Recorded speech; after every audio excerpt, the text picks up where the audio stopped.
Boa noite. Boa noite a todas, todos, todes. Eu queria agradecer a presença aqui de todos vocês, aqui para a nossa aula inaugural. Para mim é uma grande honra poder introduzir aqui a aula da professora Mara Cristina de Matos Rodrigues, minha grande colega, né? Fomos colegas por pouco tempo, né? Mas, enfim, uma colega muito afetuosa, né? Uma pessoa com quem a gente aprende, né? Na própria convivência. Então, acho que, para mim, é uma grande honra trazer, né, a Mara para prestar essa nossa aula inaugural do ano de 2022 com o tema Recordar, Repetir, Elaborar, Desafios e Possibilidades do Ensino de História no Tempo Presente. Né? Lembrando, então, que a professora Mara Rodrigues possui graduação em História, licenciatura, mestrado, doutorado em História aqui pela universidade, com estágio de pós-doutorado no programa de pós-graduação em História da Universidade Federal Fluminense. Ela foi professora aqui dos cursos de graduação em História e do programa de pós-graduação em História da Universidade Federal do Rio Grande do Sul. Se aposentou muito recentemente, foi em novembro, Mara? Janeiro. Né? Enfim, nos deixando com muita saudade. Mas, enfim, continua aí atuando, né, com muito entusiasmo no mestrado profissional em História, do qual ela foi, inclusive, a sua coordenadora. Né?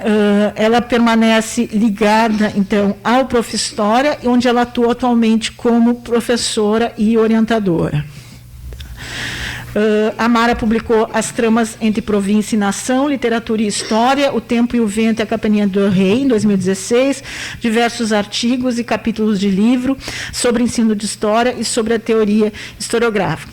Então, com vocês, né, a nossa aula inaugural com a professora Mara, e eu vou fazer um pequeno aviso, né, para fins de, enfim, de melhor audição mesmo e melhor conforto também da Mara. A Mara vai tirar a máscara, né? E aí, se os ouvintes, né, se a plateia desejar, quiser ir um pouco mais para trás, né, para evitar qualquer tipo de incômodo, fica à vontade. Oi? Tá tudo bem. Tá tudo bem. Então tá. Então, muito obrigada, Mara. Posso tirar? Pode. Boa noite a todos e todes. É uma imensa alegria estar aqui, uma imensa honra. Eu agradeço muito o convite do Departamento de História para essa aula e espero conseguir fazer essa conferência com um pouco de serenidade. Os que me conhecem sabem que eu estou emocionada nesse momento, mas estou segurando legal. Enfim, né, é uma honra enorme estar aqui e poder fazer essa fala, né, que foi pensada, sobretudo, para estudantes de graduação de História. Então, eu vou tentar ser didática, claro, apresentando referências e discussões pertinentes, mas da maneira mais didática possível. Tá? Mas, enfim, né, tenho aqui a plateia hoje é sobretudo de pares, né, que eu agradeço muito, né, a gentileza do comparecimento, né, nessa noite. Bom, então, o título está ali no slide, né, o título da minha fala de hoje é Recordar, Repetir, Elaborar, né, Desafios e Possibilidades do Ensino de História no Tempo Presente. Está entre aspas, né, parte desse título, depois eu espero poder falar um pouco sobre isso, né? Mas eu gostaria de iniciar já pensando e que isso vai ficar gravado e que posteriormente, né, os estudantes de História poderão me ouvir, né, já pedindo perdão, né, desde já por eventuais deslizes linguísticos de uma formação social e intelectual pautada pela branquitude e pela heteronormatividade. Então, para alguém com essa formação e da minha geração, é difícil, às vezes, não deixar deslizar algo que, por vezes, pode não cair bem ou ser mesmo ofensivo para alguém que está escutando. Eu espero que não seja o caso, mas, se for, né, isso pode ser apontado, porque nós estamos, justamente, eu estou, juntamente com muitas pessoas da minha geração, fazendo um esforço de modificar não só a maneira de falar, evidentemente, mas junto com a fala, né, agir de outra forma no que tange à exclusão, à opressão e o preconceito. A aula de hoje baseia-se muito em um projeto de pesquisa de minha autoria que foi submetido à Compesc do IFCH e da URGS.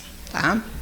Então, quando se trata de pensar as contribuições da disciplina História em um tempo de crise e emergência de novas e radicais demandas sociais, avulta a necessidade de delimitar determinadas problemáticas a fim de potencializar a construção de alternativas para o enfrentamento de conflitos sociais e violências de diversas ordens.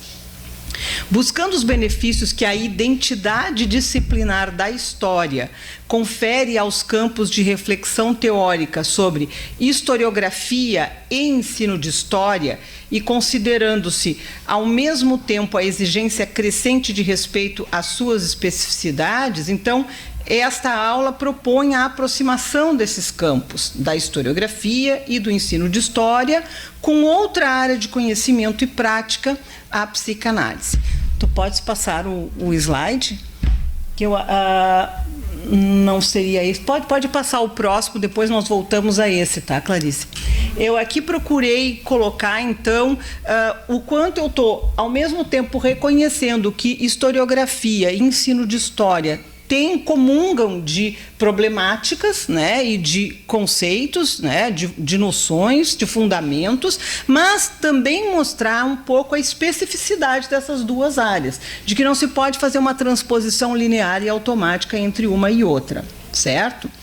Então, esta aproximação, né, entre historiografia, ensino de história e psicanálise, será feita, sobretudo, mediante diálogo com um texto de Sigmund Freud, que é de 1914, eu estou citando aqui a edição de 2010, né, da Companhia das Letras, mas o texto é de 2014, que inspira a primeira parte do título dessa aula, que está entre aspas, recordar, repetir, elaborar. Por intermédio deste procedimento, espera-se enriquecer a análise de práticas educacionais para que sejam condizentes com as demandas do presente em crise. A problemática da aula de hoje, desta forma, pode ser sintetizada na seguinte pergunta: que conceitos e práticas são necessários à formação inicial de professores e professoras de história para contribuírem com o trabalho de luto e memória, entre aspas, que as situações traumáticas do presente e do passado demandam no cotidiano escolar?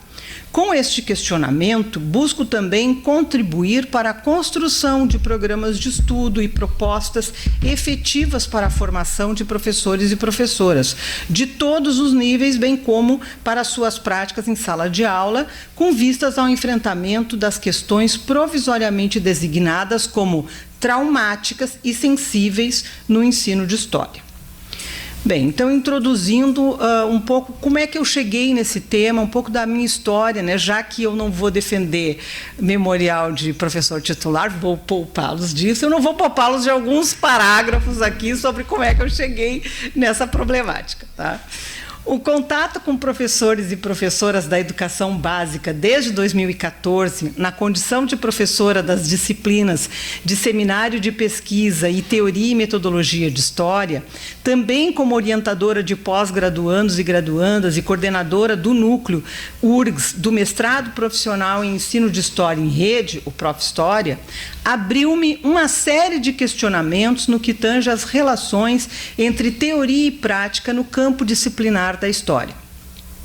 A formação inicial de professores e professoras de História já fora objeto de pesquisa histórica no meu mestrado, né, que foi feito em 2002, orientado pela professora Regina Weber, aqui da URGS, né, e também de reflexão sobre a historicidade da sua estrutura curricular, particularmente a emergência da disciplina de Teoria e Metodologia da História após a reforma universitária de 1968, de que trata um artigo que eu publiquei na revista História da Historiografia. Então, mais história, né, do ensino de História. Com as experiências mais próximas da educação básica no Programa Institucional de Bolsas de Iniciação à Docência, o PIBID, e no mestrado profissional em Ensino de História em Rede, o Prof-História, a formação de professores e professoras de História deixou de ser principalmente um objeto de história, né, para tornar-se uma forma de refletir sobre a prática docente no ensino superior. E aí, né, tem um artigo escrito com o professor Benito Schmidt, que aqui está, né, em 2017, na revista da História Unicinos. E também, né, nessa mesma linha de investigação, sobre as relações, um outro artigo sobre as relações de teoria da história e ensino de história na educação básica, que eu escrevi junto com a professora Carmen Gil e com a professora Caroline Passievich, também publicado em 2017, né, professoras da Faculdade de Educação. E outro artigo escrito em 2018, publicado em 2018, com o professor Newton Pereira. Recentemente, essas questões articularam-se mais com um campo pessoal de reflexão e experiência, a psicanálise. Então, tem um artigo em que eu procuro fazer essa articulação já com a psicanálise, muito tangencialmente, mas está ali já, né? Que foi está no livro História Indisciplinada, que foi organizado, né, pelo Fernando, pelo Arthur e pelo Rodrigo Turim, né, que é um livro que eu gosto muito e tenho muito orgulho de ter publicado um capítulo aí neste livro, né. Também tem um capítulo que eu escrevi com o professor Benito e com a professora Natália sobre a nossa experiência, né, que foi publicado mais recentemente, foi 2020, 2021, já não lembro, né? Não registrei aqui, mas que também essas questões do ensino de história, da formação de professores, das questões de como acolher os alunos, ali também já está presente muita coisa que está relacionado a tudo que eu estou falando hoje, né? As dissertações de mestrado no Prof-História, com frequência, revelam dilemas de difícil enfrentamento pelos professores e professoras da educação básica. Dentre meus primeiros orientandos de mestrado neste programa, a preocupação com o sofrimento de estudantes de escolas periféricas no cotidiano de violências sofridas e testemunhadas por eles aparece já na introdução ao trabalho, quando ele se refere, é o Gerson Medeiros, né, esse meu orientando, quando ele se refere a uma atividade com autobiografias escritas por estudantes do 6º ano. Essa citação está na lâmina anterior. A anterior. Isso. Então, eu leio, né, para vocês poderem acompanhar ali também. Ao ler a produção dos alunos, o professor identifica algumas experiências traumáticas em seus relatos. As primeiras leituras demonstravam que alguns dos alunos tinham passado ou presenciado situações de violência. Além destas, outras situações também geravam dor. A perda de parentes em razão de doenças ou mesmo doenças graves que acometiam os próprios alunos. No ano seguinte, né, que a mesma atividade foi proposta aos alunos e, novamente, situações traumáticas são relatadas. Um viu sua avó ser jogada da escada. M, seguidas vezes, se muda ao longo do ano por ameaças de morte aos seus familiares. Para a sorte do professor e de seus alunos, a maior parte dos escritos não aborda esses assuntos, mas as situações limites vividas por alguns deles não deixam de chamar a atenção. Uma certa angústia vai surgindo, pois, aparentemente, da mesma forma como muitos alunos fazem, ou seja, não falam ou escrevem, o professor e a escola aparentemente também não agem, apesar dos sinais que são dados. A angústia aumenta e perguntas surgem. Qual o significado de ensinar história diante de uma realidade tão cruel para alguns? Como o ensino de história pode trabalhar para a mudança desse quadro ou atenuar suas consequências? Como o ensino de história pode, sem deixar de ser história, tornar-se espaço de reflexão e ação sobre essa realidade e que principalmente minimize as consequências destes contextos traumáticos sobre os alunos e seus futuros. Então, eu estou aqui citando a introdução da dissertação do Gerson Medeiros, que foi meu orientando e que me coloca em contato com essas questões de uma forma muito intensa, né? Além desta manifestação eloquente de Gerson Medeiros, pode-se verificar que preocupação semelhante com as experiências traumáticas dos alunos é frequente entre os mestrandos do Prof. História, exemplificada aqui em trabalhos de outros orientandos e orientandas. O Bruno Schlatter, em 2020, manifestou a importância que problemáticas como a do racismo assumiram em sua pesquisa sobre o protagonismo juvenil e redes sociais no ensino de História. Isadora Librenza, em 2018, deu à sua dissertação o sugestivo título Tocando na Ferida, Gênero e Ditadura no Ensino de História através da análise de testemunhos, motivada em parte pela reação de alguns estudantes dela à proposta de ensino sobre gênero e ditadura militar.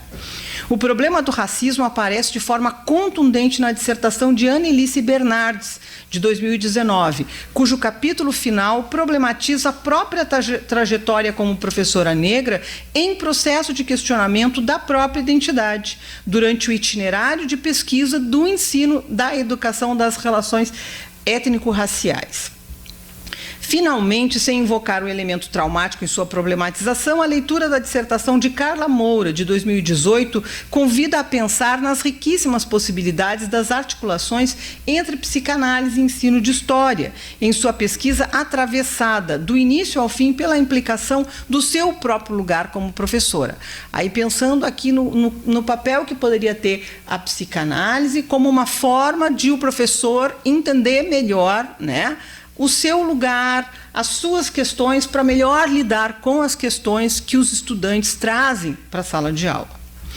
Tais inquietações ganham corpo nesta proposta, que pretende articular as dimensões teóricas e práticas da historiografia, do ensino de história e da psicanálise, com o objetivo da contribuição, da qualificação da formação inicial e continuada de professores e professoras de história.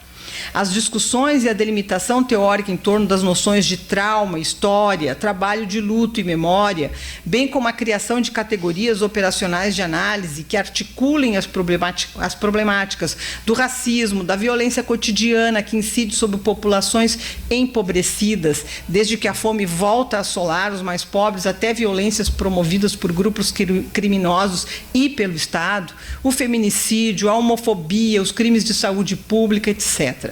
Essa variedade de temáticas tem como eixo comum o seu caráter ao mesmo tempo traumático, tal como se manifesta no cotidiano escolar, e sua relação com a temporalidade e o ensino de história. A problemática em questão desta forma pode ser sintetizada na seguinte pergunta: que conceitos e práticas são necessários à formação inicial de professores e professoras de história para contribuírem com o trabalho de luto e memória que as situações traumáticas do presente e do passado demandam no cotidiano escolar? Aqui estou repetindo, né, a questão que eu já tinha antecipado no início da minha fala. Então, pode passar o próximo slide. Tá, é esse ainda, tá? Que aqui eu vou falar um pouco mais sobre isso. O campo disciplinar, então, agora eu entro numa parte que eu intitulei Historiografia e Ensino de História, partilhas teóricas de um campo disciplinar. O campo disciplinar da história aqui, compreendido como propõem Ávila, Nicolás e Iturim, pode articular de variadas maneiras o debate teórico com as práticas a ela associadas, profissionais ou não. Duas delas, na minha perspectiva, são História da Historiografia, que produz teorizações tomando como objeto de estudo e pesquisa a prática de se representar o passado, sobretudo na forma escrita de um texto, e o Ensino de História, que produz teorizações tomando como objeto de estudo e pesquisa a prática de ensinar história história em escolas ou fora delas. O repertório conceitual dessas duas formas de teorização tem sido bastante intercambiado, mas a ampliação e aprofundamento das pesquisas destes dois campos vem destacando as especificidades de ambos e a necessidade de se evitar, como eu já tinha falado antes, uma transposição automática e linear das noções entre um e outro. Como exemplos dessa partilha conceitual, gerando apropriações específicas, pode-se mencionar a bem conhecida noção de operação historiográfica, forjada por Certeau e retomada por Riquet, para pensar a escrita da história, que foi apropriada por Fernando Pena na sua tese para pensar a operação historiográfica escolar, visando a especificidade da produção de conhecimento no ensino de história. Então, está aí bem um exemplo de intercâmbio, mas não de uma transposição automática.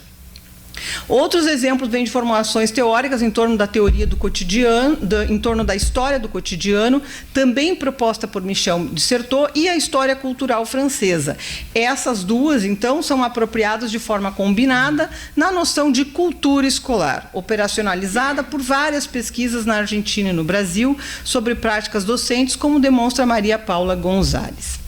Nessa proposta, na minha proposta, a psicanálise pretende funcionar como uma espécie de ponte para as problematizações comuns entre essas duas formas de construir conhecimento e teoria sobre a história no Brasil, principalmente no que se refere às demandas do tempo presente, em que afloram repetições de passados que não passam, como assinala Keila Greenberg num artigo da revista História da Historiografia de 2019. Esse procedimento, contudo, não tem o objetivo de um retorno à linearidade do compartilhamento de conceitos entre história, historiografia e ensino de história. O que ressalta e interessa mais de perto a essa perspectiva é levar em considerações diferenças nas dimensões práticas dessas duas abordagens no campo disciplinar da história, por vezes pouco reconhecida, como observa Pedro Silveira, que também, né, é professor novo na casa, que com muita satisfação minha também, embora não tenha influído tão diretamente nisso, né? Mas na tese dele ele pensa, no caso da historiografia, nessas dimensões práticas que ele gostaria de, então, ressaltar. A aproximação com a psicanálise, tomando-a como ponto de articulação essas áreas de estudo, pesquisa e prática, se justifica, portanto, por ter sido a psicanálise muito mais marcada, desde a gênese freudiana, pela persistente articulação entre investigação de processos psíquicos e sociais também, né? Como o Freud não elimina a relação com o social, da psicanálise com o social, e sua tradução em práticas clínicas e terapêuticas. Então, sempre isso é a teoria, mas a teoria pensando na clínica, né? Que é algo que às vezes não, mas que a maior parte das ciências humanas não necessariamente faz. Então, por isso que eu me aproximo da psicanálise, para potencializar essa reflexão do que seria teoria e prática, relação entre teoria e prática. O ponto de partida das teorizações de Freud foi a experiência clínica, com a finalidade eminentemente prática de proporcionar um efeito terapêutico para o sofrimento de certas mulheres conhecidas como histéricas no final do século XIX. Desta forma, buscando pesquisar na interface entre historiografia e ensino de história, visando, sobretudo, contribuir para a qualificação da formação de professores, a psicanálise se apresenta como um campo fértil, tanto para a definição de noções que delimitam os objetos específicos do ensino que interessam a essa perspectiva, provisoriamente aqui denominados como questões traumáticas, isso que interessa um pouco mais aqui para essa aproximação que eu faço, ou questões sensíveis, tanto quanto para a concepção de práticas apropriadas para sua abordagem em sala de aula. Tá? Eu acho que aqui tem um slide, vamos ver. Tá. O texto não podia faltar, né? Se eu estou falando do sujeito, não podia faltar a fotinho. O texto intitulado Recordar, Repetir e Elaborar foi escrito às vésperas da Primeira Guerra Mundial e às vésperas também do desmoronamento, portanto, do Império Austro-Húngaro, cuja capital, Viena, era o local onde Freud viveu a maior parte de sua vida até 1938, quando a perseguição nazista o obriga a emigrar para Londres, morrendo nessa cidade no ano seguinte. Este texto, o Repetir, Recordar, Repetir e Elaborar, trata de sistematizar aquisições importantes que a técnica psicanalítica tinha obtido desde os primeiros casos de mulheres na época chamadas histéricas, tratadas desde os anos 1890, mediante novas concepções e abordagens radicalmente distintas da tradição médica daquela época. No lugar da exposição e espetacularização dos corpos contorcidos, das cenas de uma saúde mental em sofrimento, a escuta. Então, no lugar dessa exposição, porque muitas vezes as mulheres eram submetidas a serem expostas para uma plateia, a se demonstrar, a se fincar agulhas às vezes, pernas paralisadas para mostrar que aquela perna não sentia dor. Então, era uma espetacularização mesmo em uma exposição, uma objetificação, e no lugar disso, Freud, então, traz a escuta, né? É importante assinalar, na contramão de uma memória de longa tradição na psicanálise, que Freud desenvolveu suas ideias iniciais contando com a interessada colaboração de uma brilhante paciente de seu colega Joseph Breuer, que é a Berta Pappenheim, a Ana O. E também outras pacientes de Freud, como Dora, deram contribuições importantíssimas para a construção do corpo teórico e da técnica psicanalítica. Pode passar, acho que o próximo é o da Ana O, está aí ela, a Berta Pappenheim, né? Então, a Berta Pappenheim, desculpem, era uma mulher intelectualizada que inspirou a técnica da escuta psicanalítica com uma metáfora potente. Ela chamava as sessões que tinha com o seu médico de limpeza de chaminé. Em um tempo e lugar em que o fogão e os aquecedores a lenha desempenhavam um papel importantíssimo, não só a lenha, eu acho que também a carvão, agora me dou conta aqui que eu acho que eu esqueci o carvão para uma ex-petroleira, isso é um pouco imperdoável, mas eles desempenhavam um papel importantíssimo no aquecimento da casa e no preparo da alimentação. As mulheres tinham como um de seus papéis zelar pela manutenção de chaminés limpas de resíduos que atrapalhavam o livre fluxo de gases de combustão e, por consequência, podiam comprometer o funcionamento da casa. Ao perceber a potencialidade que o livre fluxo das memórias mais sofridas, bem como de lembranças diversas do cotidiano, representavam para a cura dos sintomas que sofria, Berta instigou seu médico a ouvi-la.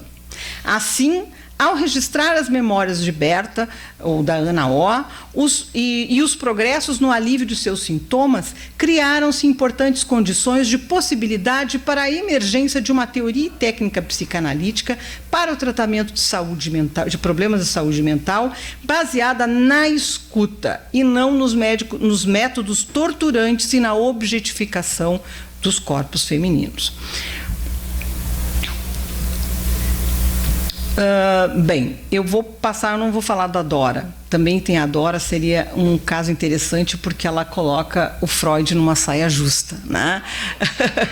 Eu sei que eu não vou poder falar do caso todo, né? Mas, enfim, eu estou tentando mostrar aqui um pouco que, claro que o Freud foi super importante, mas também há uma memória que, né, faz todo o elogio do homem branco europeu que vai salvar, né?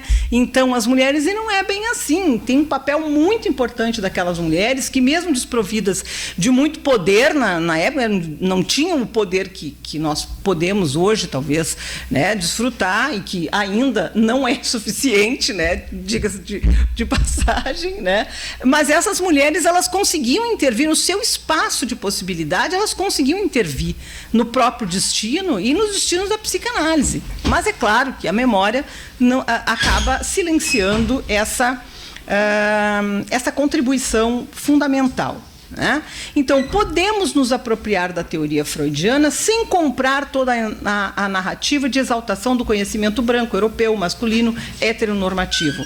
Falar, por exemplo, da noção freudiana de que as mulheres sentiriam inveja do pênis, estou usando entre aspas porque é esse o termo mesmo usado por Freud, acho que bastante conhecido também, né? Isso poderia nos tomar muito tempo.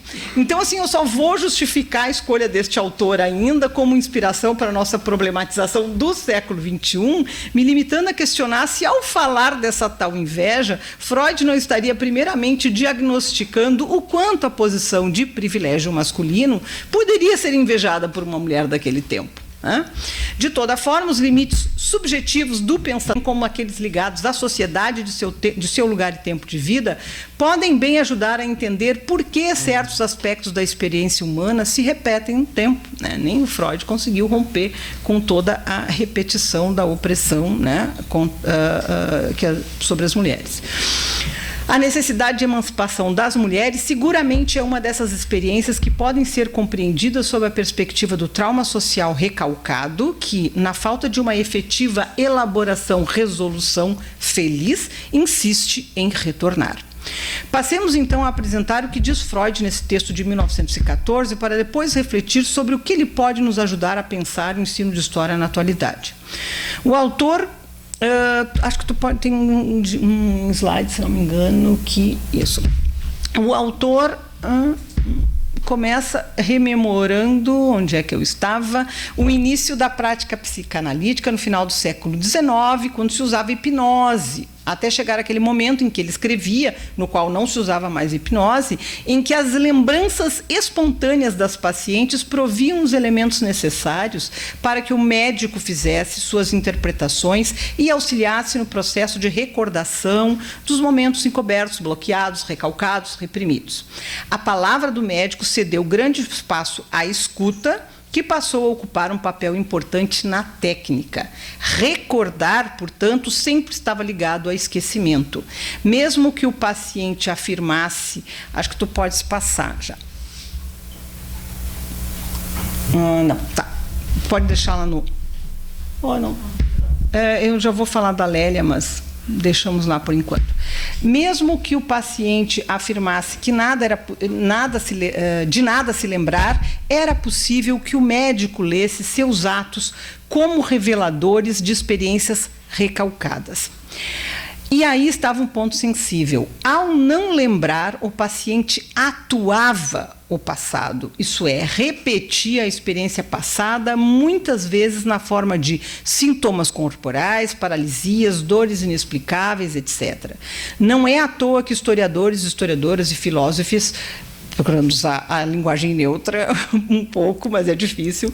Não é à toa que esse pessoal todo toma esse dado como um fundamento importante do valor ou da utilidade do conhecimento histórico, lutar contra o esquecimento e, portanto, contra a repetição de experiências traumáticas, desagradáveis, desorientadoras, contra a produção de sintomas sociais. Os tempos que vivemos são prenunciadores de tragédias talvez equivalentes às que Freud testemunhou e experienciou no início do século XX.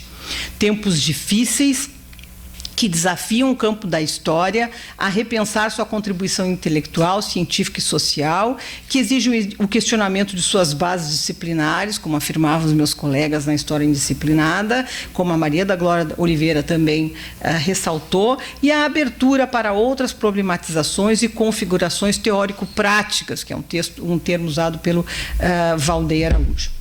As interfaces entre a teoria da historiografia e a psicanálise não são novas. Tendo como um de seus principais articuladores Michel de Certeau, que, segundo Lucy Giard, ele participava do círculo psicanalítico francês desde a década de 60 e, nos anos 70, escreveu vários artigos em torno do tema, reunidos no livro História e Psicanálise. A minha edição de 2016, mas vejam, é da década de 70. O seu subtítulo é um bom indicador para o teor das problematizações ali empreendidas sobre esses campos. Então, História da Psicanálise, : entre ciência e ficção. A principal preocupação era compreender e explicar o tipo de conhecimento e efeitos que são produzidos ao se escrever história. Problemática perseguida pelo historiador ao se escrever história, e eu complemento ao se ler história também, porque escrever aqui para a historiografia sempre está ligado à leitura, ou à expectativa, né, de que vá ser lido esse texto. Que é uma problemática, então, essa questão da escrita da história é perseguida pelo Certeau ao longo da sua trajetória. Em que pese a contribuição pioneira de Certeau para aproximar as teorias e práticas da história e da psicanálise como formas de representação do passado, essa aproximação tem sido muito mais visível no âmbito das possibilidades mais restritas de representação dos eventos, mas de representação escriturária, literária dos eventos, que são considerados traumáticos. O Holocausto judeu na Segunda Guerra Mundial foi obsessivamente tomado como objeto dessa reflexão, na interface entre história e memória, chegando ao ponto de se tornar, conforme Huyssin, em uma memória globalizada. Considerado por alguns autores como evento único, incomparável e até irrepresentável, é designado por Friedlander com os termos específicos evento nos limites, ou event at the limits. Tradução vocês façam de acordo com a melhor conveniência. Eu traduzo por evento nos limites, ou no limite, né? Por outro lado, Dominique Lacapra toma diretamente da psicanálise as noções trauma, luto e elaboração, ou perlaboração, que é um termo bastante frequente também, para refletir sobre o Holocausto sem empreender novas designações. Ele não se preocupa em forjar um novo conceito, ele toma da psicanálise e usa diretamente. Então, também o Huyssin também usou esses termos da psicanálise usando de forma mais direta. O uso mais frequente dessas noções na historiografia se destina a pensar as contribuições que esta, enquanto prática de representação do passado, pode produzir para o trabalho de luto, entre aspas, ou trabalho de memória, entre aspas, também, estou citando noções aqui que são de outros autores, né, necessários à elaboração deste trauma social. As formas de historiadores, historiadoras e professores nomearem os traumas sociais são bastante diversas.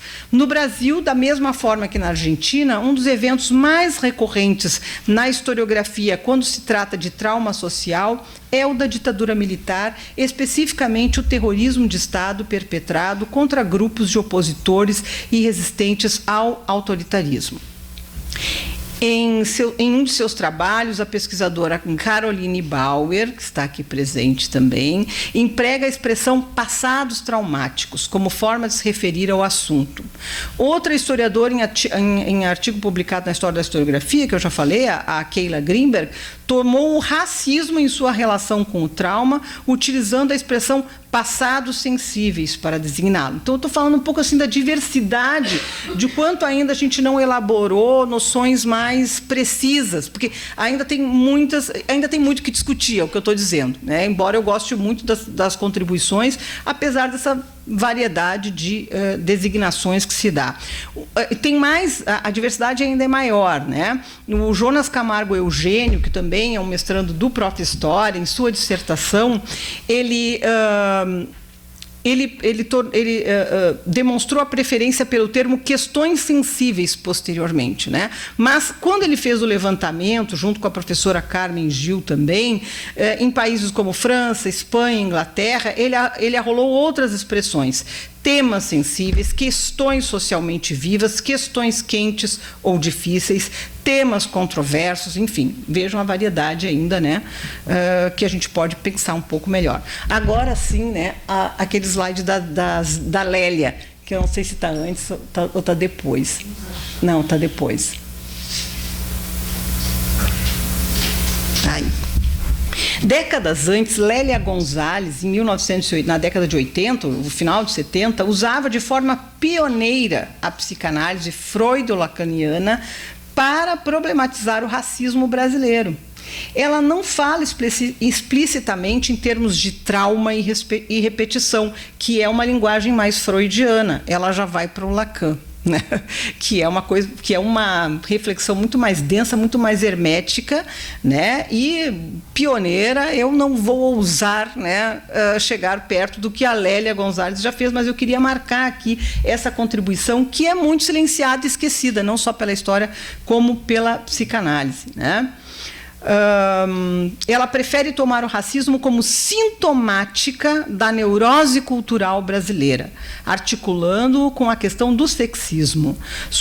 E daí eu digo que a sua contribuição, vou repetir, sua contribuição brilhante tem sido frequentemente esquecida ou pouco lembrada pela branquitude, que ainda marca tanto a historiografia quanto a psicanálise, e eu me incluo nesse diagnóstico, né? Não estou apontando o dedo para ninguém, estou fazendo também não é um exame de consciência, porque a culpa não é uma boa noção, principalmente para a psicanálise, mas é pensando, se problematizando, se colocando, né, se implicando mesmo com a questão. Dessa forma, né, que fique muito nítido que não se trata de desprezar essa contribuição, mas de precisar mais tempo e leitura de psicanálise para poder me beneficiar do texto que a Lélia produziu na década de 80. Tá? Ela vai falar de significante, de S1, daquela teoria mais cerrada do Lacan. Então, assim, eu não vou trabalhar tanto com esse texto, não porque ele não tenha pertinência, porque eu preciso mais tempo mesmo para entender o que ela fez de forma brilhante lá, né, na década de 60, 70, 80, usando também a gíria da época, barato, sacação. É um texto maravilhoso que transita muito, né, com um falar muito coloquial e com uma teoria dificílima, né? E ela daí propõe, de forma genial, a questão do pretuguês. Ela vai na questão da língua mesmo, que é algo muito importante para o Lacan. Marcado isso, eu digo, bom, infelizmente não vou conseguir, né, chegar a esse ponto. Eu vou ficar com o Freud, que é uma contribuição clássica e mais fácil, acessível para quem está iniciando pensar psicanálise, né? E ela nos traz ainda uma contribuição bem interessante. Retomando a linha de problematização anterior, seria preciso aqui ampliar a revisão bibliográfica em torno do tema do trauma coletivo, em pesquisas do campo, da história da historiografia e do ensino de história, para que, juntamente com a leitura dos textos psicanalíticos, se possa avançar no mapeamento do campo semântico, que é um pouco que eu fiz aqui, essa variedade, né, de formas de nomear isso, né, e na delimitação das categorias e noções afetas ao escopo dessa perspectiva. Para além de levantar as questões relativas à terminologia usada no nosso campo disciplinar e as melhores formas de definição daquilo que seria o objeto privilegiado da memória no espaço público escolar, gostaria de enfatizar a segunda noção destacada no título do texto de Freud, que é a noção de repetição. Ela nos leva a lançar, primeiramente, uma interrogação. A história se repete? Acho que aqui tem um outro slide que já pode ser passado. Não, aí tem o recordar. Até isso já passou, mas enfim, foi o recordar, o repetir, elaborar. Aqui tem uma citação do texto do Freud sobre a questão do recordar, sempre associada com esquecimento, que eu falei um pouco, mas não cheguei a marcar ela no Freud. Estou passando já para a repetição. Primeiro como tragédia, depois como farsa, é o título de um livro, Zizek toma o famoso texto de Marx sobre o 18 Brumário de Luiz Bonaparte, que inicia com a seguinte frase: Hegel observa em uma de suas obras que todos os fatos e personagens de grande importância na história do mundo ocorrem, por assim dizer, duas vezes, e esqueceu-se de acrescentar a primeira vez como tragédia e a segunda como farsa.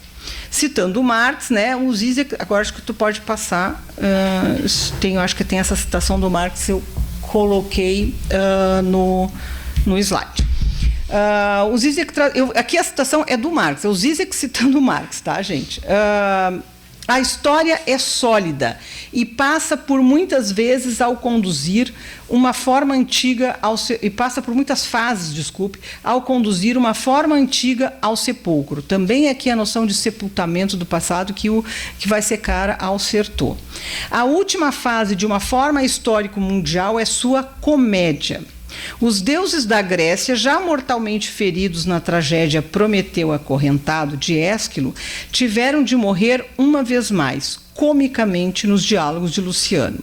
não vou conseguir retomar esse rastro. Fica aqui feito o registro só, porque ele está chamando a atenção dessa questão do cômico, né? Por que a história assume tal curso? A fim de que a humanidade se separe alegremente do seu passado. É esse alegre destino histórico que reivindicamos para os poderes políticos da Alemanha. O Marx aqui está pensando na questão da Alemanha naquele momento, né? Mas está falando dessa repetição como farsa ou como comédia, né? Mas e que permite separar-se alegremente de um passado já superado. A imprensa apresenta fartos exemplos. Então, deixei o Marx lá, já vamos voltar para o Brasil. A imprensa apresenta fartos exemplos de comparações e do uso da palavra repetição para relacionar o presente e o período da ditadura militar. Então, eu selecionei algumas aqui, a gente vê todos os dias, mas eu selecionei algumas aqui, né, para não ficar só com a minha memória, né?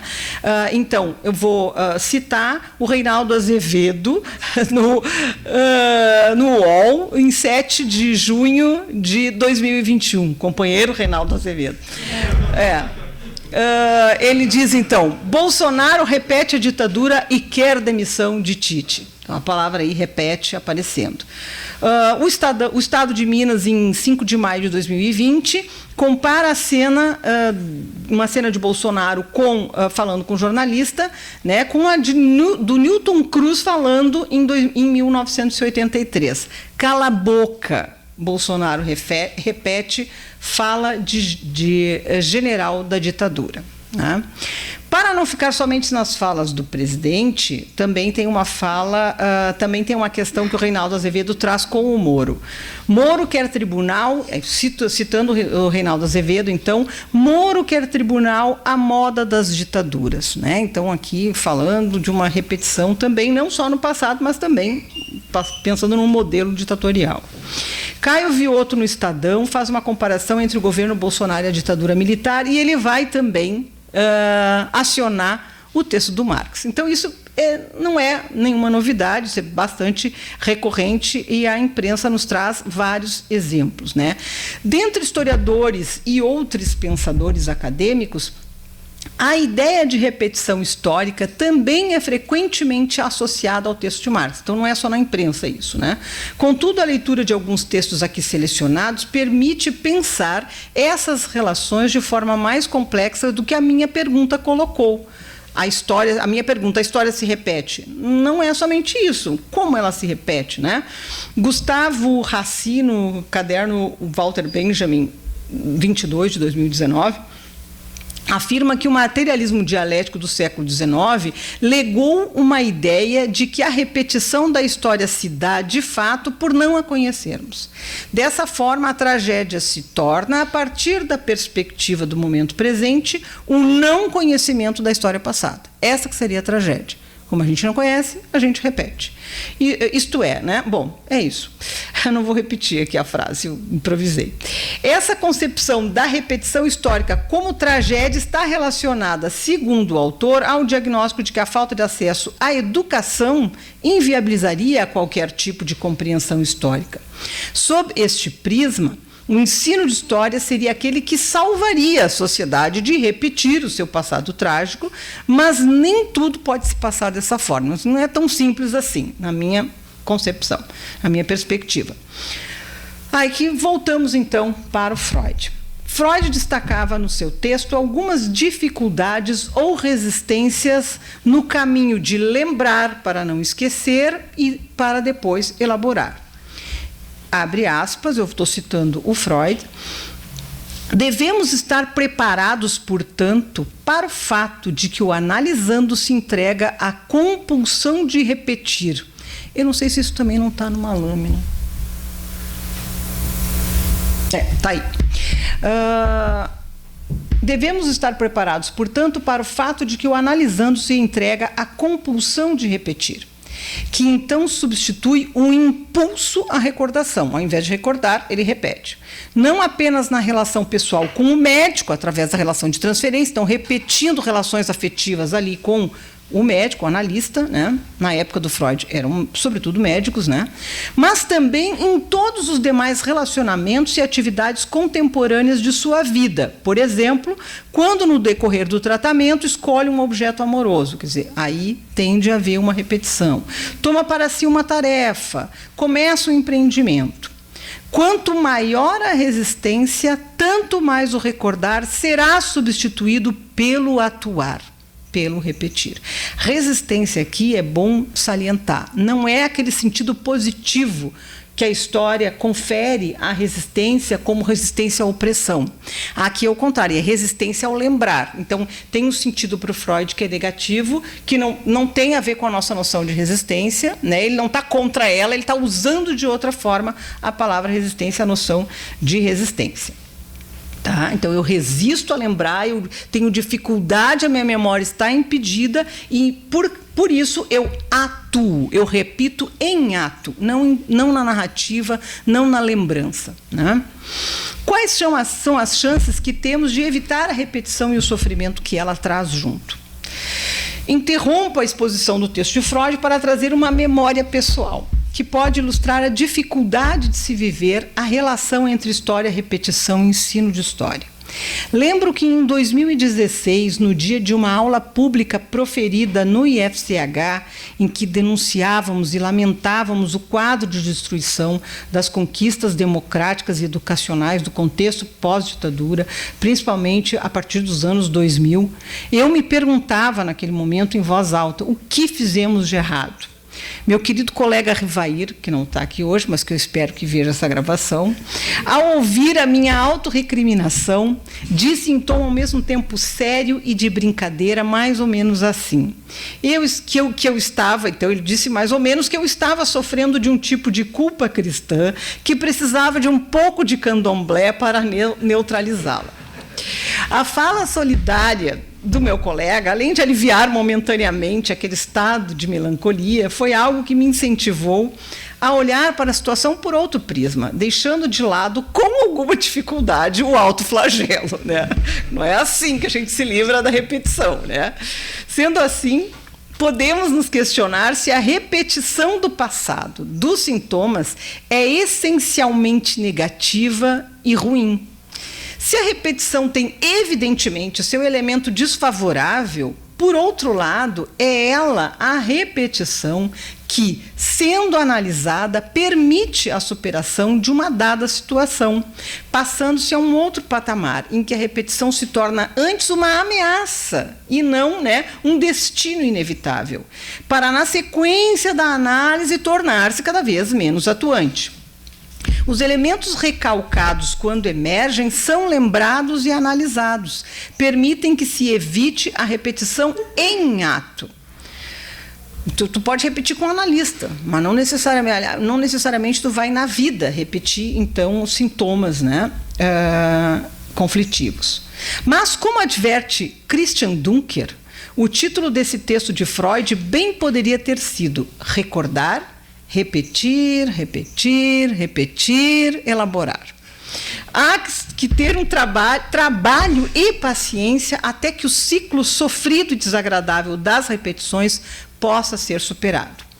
Não nego, evidente, que o ensino de história é um poderoso instrumento da construção de formas de emancipação coletiva da corrente indesejada de repetições de experiências malogradas ou até traumáticas. Contudo, se colocarmos nas costas de historiadores e historiadoras e principalmente de professores todo o peso do fardo do passado, toda a expectativa da redenção coletiva, não estaremos fazendo boa coisa, somente talvez atraindo cada vez mais para essa categoria e para um ou outro grupo político e social a culpabilização pelo desastre da ascensão da extrema-direita e, quem sabe, fornecendo munição para que estes sejam colocados no rol daquelas que devem ser perseguidos, punidos por representarem uma ameaça à sua necropolítica.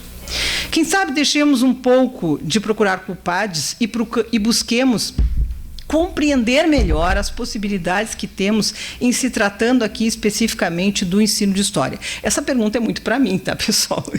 Mas, e algumas pessoas talvez possam se identificar. Não estou apontando o dedo para ninguém, novamente.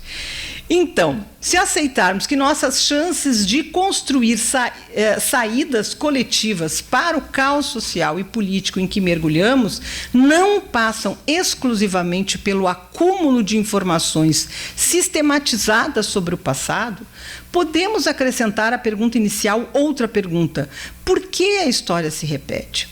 Talvez é por falta de informação mesmo, como pensava aquele pensador que eu citei antes.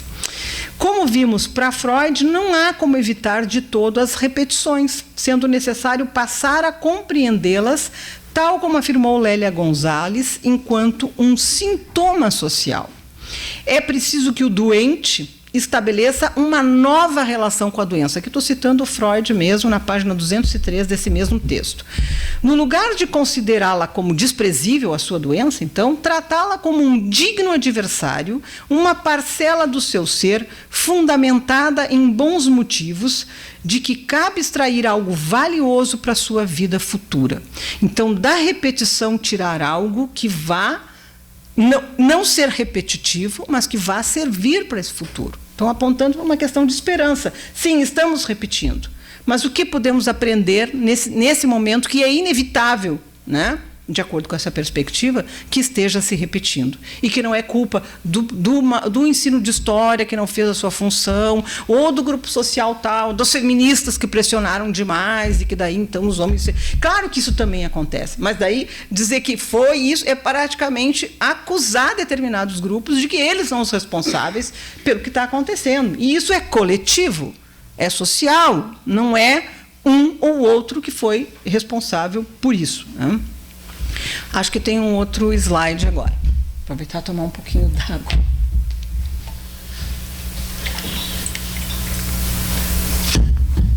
Elaborar, né? Então, estou finalizando, tá, gente? Quase. A elaboração como trabalho de luto e trabalho de memória. Tomando a terceira noção do título do texto de Freud, a elaboração, de acordo com as noções desenvolvidas por Riquet em 2017, cabe perguntar que implicações práticas para o ensino de história podem advir da concepção de trabalho de luto ou trabalho de memória. Esse trabalho de rememorar, de buscar, de repetir e, de novo, não se recriminar, mas tentar entender, né, o que está se passando. A noção de trabalho de memória foi apresentada por Paul Ricoeur como resposta parcial ao potencial terapêutico da história na memória social. Em livro justamente intitulado Los Trabajos de la Memoria, Elisabeth Helin, em 2001, acionando fartamente concepções psicanalíticas como trauma, luto, elaboração, reflete sobre as possibilidades de rompimento do ciclo de repetições acionadas pelo recalque dos eventos traumáticos causados pelo terrorismo de Estado perpetrado pelas ditaduras militares no Cone Sul. No que tange, então, estou tentando mapear um pouco assim, algumas referências importantes no que tange a trabalho de luto, trabalho de memória. No que tange as problemáticas desta pesquisa, ou desta aula, melhor dizendo, né? Porque isso aqui veio do meu projeto de pesquisa, ainda que tem resquícios né, de palavras que ficaram, que podem ser ajustados. As considerações acima conduzem a novas perguntas. Se é mesmo possível que a historiografia represente um trabalho de luto ou trabalho de memória, quem se beneficiaria desses efeitos terapêuticos? Desdobra-se, portanto, outros questionamentos. O que foi traumático ou terapêutico para uma pessoa ou grupo social pode ser percebido e sentido por outros indivíduos ou grupos de forma diferente? De que forma a sociedade poderia se sentir e se beneficiar dos efeitos terapêuticos de uma escrita túmulo dos eventos traumáticos? Quer dizer, o historiador foi lá, pesquisou, escreveu como é que a sociedade pode... Quer dizer, essa transposição entre a escrita da história, que é iniciativa de um grupo ou de poucas pessoas, como é que isso vai chegar no social, né? Que a sociedade vai se beneficiar disso. Não é fácil, escreveu a história, fez um túmulo para o passado, né? Conseguiu elaborar. Não é bem assim. Tem mais coisas, é isso que eu estou dizendo que isso dá caldo, né? Claro que aí tem uma relação com essa teoria da história que é super importante, mas para o ensino de história acho que a gente precisa dar outros passos, né? Se o ensino de história for pensado como uma possibilidade de conduzir o trabalho de memória, né? Reverberando e ampliando seus efeitos na sociedade, como lidar na diversidade de uma comunidade escolar com as diferentes formas de se perceber e definir determinados eventos. Do ponto de vista ético, como lidar com os traumas individuais ou dos grupos minoritários frente a um número majoritário de não traumatizados. Porque às vezes acontece isso, tu tens uma sala de aula diversa, um grupo que sofre por demais uma determinada opressão e que não é compartilhada pelos demais. Como é que tu vai fazer essa relação, essa sensibilização, esse compartilhamento? Como é que tu vai tornar social algo que muitas vezes é percebido como daquele indivíduo ou daquele determinado grupo e fique lá, eu não quero saber disso, não tenho nada a ver com isso, né? Então, como lidar no ensino de história com essa questão, essa diversidade da sala de aula? Essas perguntas se configuram como problemáticas sobre as práticas de ensino de história. A resposta provisória é de que tanto um evento pode ser traumático, quanto um trabalho de memória pode ser terapêutico para uns e para outros não.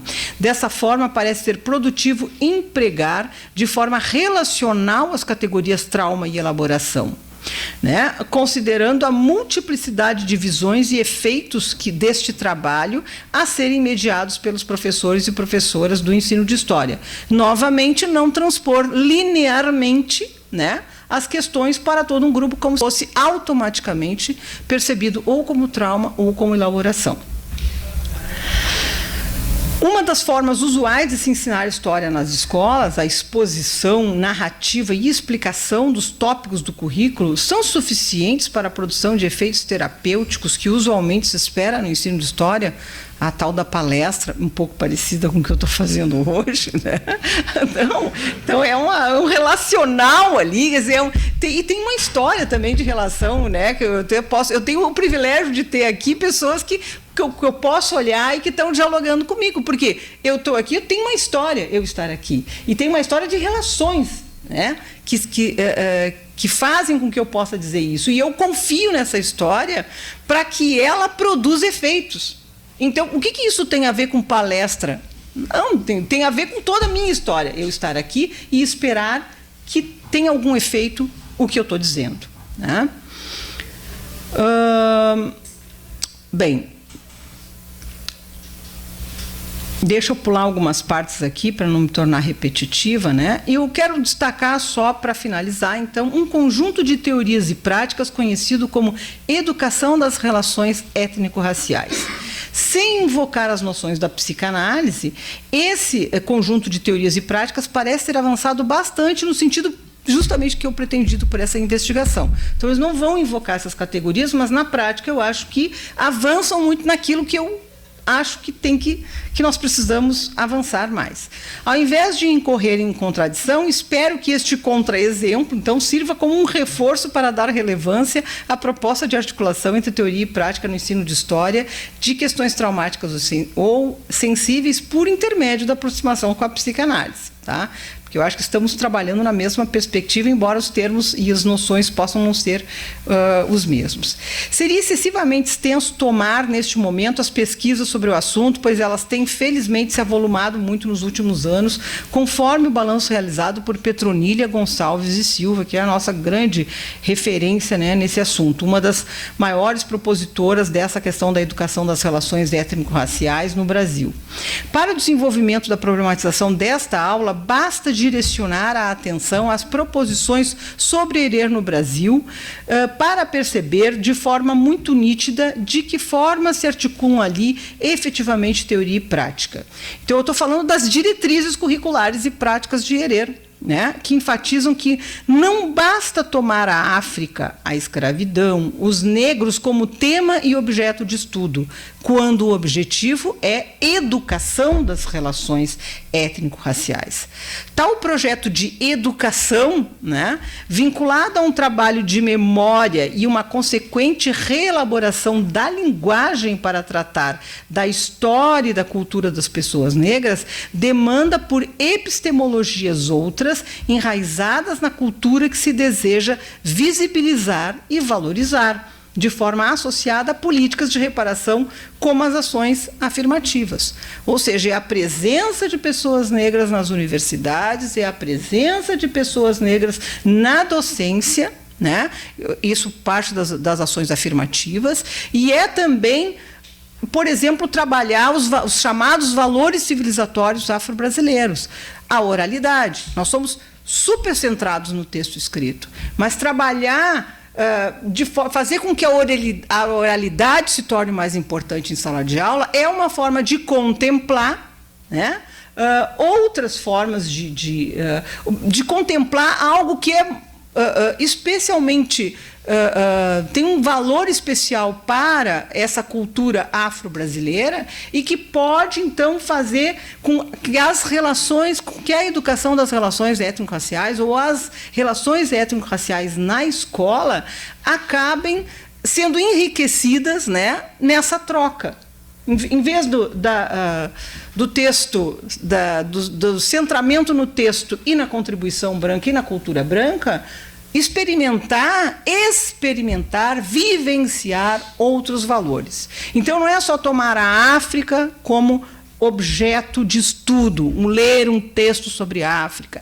Como é que é escrito esse texto? Como é que ele circula? Como é que esse texto ele vai afetar experiências em sala de aula? Isso eu aprendi com o Rivairo. Não estou dizendo nenhuma novidade aqui para muitas pessoas, mas acredito que eu estou tentando marcar o quanto é uma questão de prática, de relações, muito mais de que tomar um tema, né, novo para o ensino de história. E aqui, evidentemente, que aquilo que eu estou falando sobre o racismo também serve para as relações de gênero, também serve para a questão do autoritarismo, quer dizer, é experienciar a democracia na escola e, por exemplo, na universidade, experienciar tem um termo específico, agora não vou me lembrar, porque eu já estou um pouco cansada, mas a igualdade das representações entre técnicos, servidores, professores e alunos. É na política mesmo da universidade que a gente pode experienciar a democracia de uma maneira mais radical. E isso é muito mais, essa experiência, ela ensina muito, e não apenas ler sobre democracia. Ler um texto, todas as definições da ciência política. É experienciar a democracia. E a ERER busca isso. Não apenas tomar como tema questões da cultura afro-brasileira, mas experienciar de forma diferente as relações étnico-raciais. Desta forma, entendendo algumas contribuições da ERER para o trabalho de memória de outras questões traumáticas, além do racismo, compreende-se que não basta operar transformações no repertório de temas ensinados, é preciso afetar as práticas e experiências de forma a produzir efeitos de valorização de pessoas negras, contribuindo para a lenta superação do racismo. Gente, acho que era isso, né? Tem espaço para perguntas, eu acho que não é nada que tenha dificuldade, eu espero que vocês possam comentar, discordar, né, de mim, e agradeço, né, a paciência de vocês por ouvirem aqui a minha longa fala. Eu gostaria de ter falado menos. Obrigada.